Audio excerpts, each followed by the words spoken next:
Hello guys, SSC GD के practice set की batch में आपका हार्दिक स्वागत है। गाइस यहाँ पर हम इम्पोर्टेंट क्वेश्चनों की सीरीज चला रहे हैं, तो जिसने भी अभी तक हमारे चैनल को सब्सक्राइब नहीं किया है वो चैनल को सब्सक्राइब कर लें एवं बेल आइकन को दबा दें। चलिए गाइस, हम आज के अपने पहले क्वेश्चन की तरफ चलते हैं कि हर्षवर्धन को किसने पराजित किया था। आपकी ऑप्शन है प्रभाकर वर्धन ने, पुलकेशन द्वितीय ने, नरसिंह वर्मन पल्लव ने या फिर शशांक ने। तो गाइस यहाँ पर आपका सही आंसर हो जाएगा पुलकेशन द्वितीय ने। पुलकेशन द्वितीय ने हर्षवर्धन को नर्मदा नदी के तट पर पराजित किया था। नर्मदा नदी के तट पर पराजित किया था। और पुलकेशन द्वितीय किस वंश से संबंधित हैं? तो चालुक्य वंश से संबंधित हैं। चालुक्य वंश से संबंधित हैं, वो भी बादामी के चालुक्य वंश से संबंधित हैं। हर्षवर्धन हमारे कन्नौज वंश से संबंधित हैं। ठीक है, और इन दोनों के युद्ध का वर्णन कहाँ मिलता है? तो वो हमें ऐहोल अभिलेख में मिलता है। कहाँ? ऐहोल अभिलेख में मिलता है। और ये किसने लिखा था? तो ये रवि कीर्ति ने लिखा था। रवि कीर्ति ने लिखा था। तो गाइस ये क्वेश्चन आपका क्लियर हो गया होगा कि हर्षवर्धन और पुलकेशन द्वितीय के बीच में नर्मदा नदी के तट पर एक युद्ध हुआ था जिसमें हर्षवर्धन पराजित हो जाते हैं। और ये इस युद्ध का वर्णन कहाँ मिलता है? तो ऐहोल अभिलेख में मिलता है, जिसकी रचना रवि कीर्ति ने की थी। ठीक है गाइस, चलिए नेक्स्ट क्वेश्चन पे चलते हैं। पहला भारतीय कमांडर इन चीफ कौन था? तो गाइस चार आपके पास ऑप्शन हैं: general KS. Thimayya, general KS. Cariappa, SHFJ Manekshaw, इनमें से कोई नहीं। तो गाइस यहाँ पर आपका सही आंसर हो जाएगा general KS. Cariappa. General KM. Cariappa Bharat के पहले कमांडर इन चीफ थे। ठीक है गाइस, अब हम बात करते हैं जनरल के.एस. थिमैया। तो जनरल के.एस. थिमैया 1957 से 1961 तक भारत के थल सेना प्रमुख रहे हैं। भारत के थल सेना प्रमुख रहे हैं। और इनकी एक खासियत ये है कि 1953 में जब कोरियाई युद्ध चल रहा था, उत्तर कोरियाई और दक्षिण कोरिया में युद्ध चल रहा था, तो इन्हीं के प्रयासों के कारण उस युद्ध के बीच में शांति आई थी। और तभी से भारत और दक्षिण कोरियाओं के जो संबंध हैं वो मैत्रीपूर्ण बन गए थे। तो गाइस यहाँ पर इसलिए इनका नाम बहुत ज़्यादा प्रमुख है, जनरल के.एस. थिमैया का। अगला है ऑप्शन हमारा जे मानेकशॉ। तो गाइस ये हमारे पहले फील्ड मार्शल हैं। पहले फील्ड मार्शल कौन थे? तो हमारे जनरल मानेकशॉ थे। तो यहाँ पर गाइस ये आपका आंसर क्लियर हो गया होगा।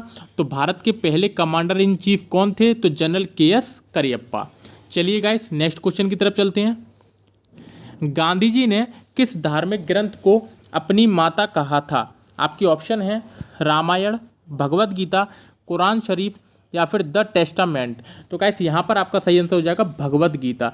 गांधी जी भगवत गीता से काफ़ी प्रभावित थे और भगवत गीता को उन्होंने अपनी माता की संज्ञा दी है। तो गाइस ये क्वेश्चन बहुत ज़्यादा महत्वपूर्ण है, इसको आप याद रखिएगा। नेक्स्ट क्वेश्चन, भारत में पंचायती राज प्रणाली कब शुरू की गई? क्वेश्चन ऑप्शन है आपके 1950, 1945, ये 1947 है। ठीक है, 1947 या फिर 1962। तो गाइस यहाँ पर आपका सही आंसर हो जाएगा 1962 ईस्वी में। गाइस पंचायती राज की व्यवस्था की बात बहुत पहले से ही चल रही थी, जिसको देखते हुए 2 अक्टूबर 1959 में पहली बार पंचायती राज कहाँ अपनाया गया? तो राजस्थान का एक ज़िला है नागौर ज़िला। नागौर जिले में सबसे पहले पंचायती राज व्यवस्था लागू की गई थी, लेकिन ये संवैधानिक तौर पर नहीं था, व्यवहारिक तौर पर था, प्रशासनिक तौर पर था। इसके बाद 9 अक्टूबर को आंध्र प्रदेश में ये व्यवस्था चलाई गई थी।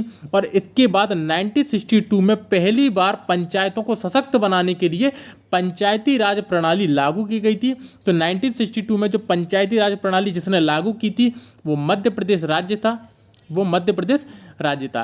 तो पहली बार पंचायतों को सशक्त बनाने के लिए 1962 में पंचायती राज प्रणाली शुरू की गई थी। उसके बाद पंचायती राज को जो संवैधानिक दर्जा कब मिला था? तो वो 73वें संविधान संशोधन के द्वारा 1992 के अंतर्गत इन्हें पंचायती राज व्यवस्था को संवैधानिक दर्जा मिला था, जो कि आर्टिकल 40 में दिया गया है, जो कि आर्टिकल 40 में बताया गया है पंचायती राजों से संबंधित। तो गाइस यहाँ पर आपका ये क्वेश्चन क्लियर हो गया होगा कि भारत में पंचायती राज प्रणाली कब शुरू की गई थी। चलिए दोस्तों अपन अपने नेक्स्ट क्वेश्चन पे चलते हैं। यूनिसेफ का मुख्यालय कहाँ स्थित है? तो गाइस यहाँ पर आपको 4 ऑप्शन दिए गए हैं, जेनेवा, वियना, न्यूयॉर्क या फिर वाशिंगटन डीसी। तो गाइस यहाँ पर इसका सही आंसर हो जाएगा अपना न्यूयॉर्क में। यूनिसेफ का जो मुख्यालय वह न्यूयॉर्क में है और यूनिसेफ की स्थापना कब हुई थी? तो 1946 में यूनिसेफ की स्थापना की गई थी और इसका मुख्यालय न्यूयॉर्क में है।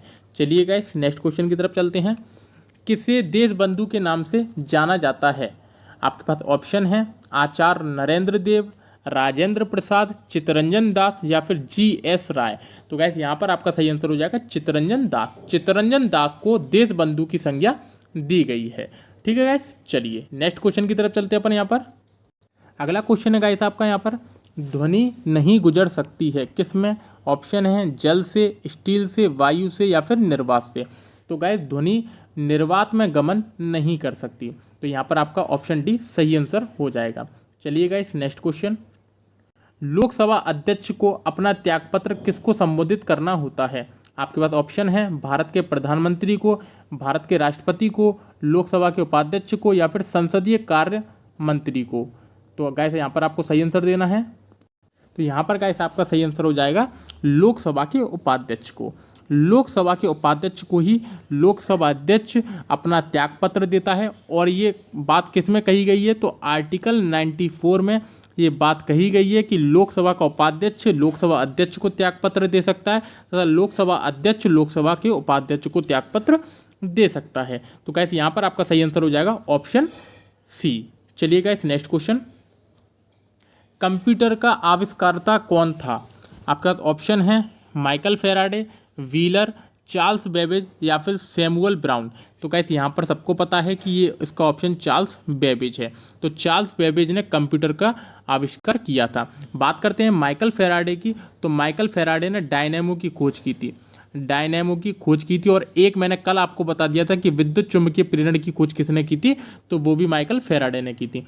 व्हीलर ने किसकी खोज की? तो पंखे की खोज की व्हीलर ने पंखे की खोज की, पंखे का आविष्कार किया मतलब। अगला है ऑप्शन अपना सैमुअल ब्राउन। तो जो आंतरिक दहन वाली जो कार है उसका आविष्कार किसने किया था?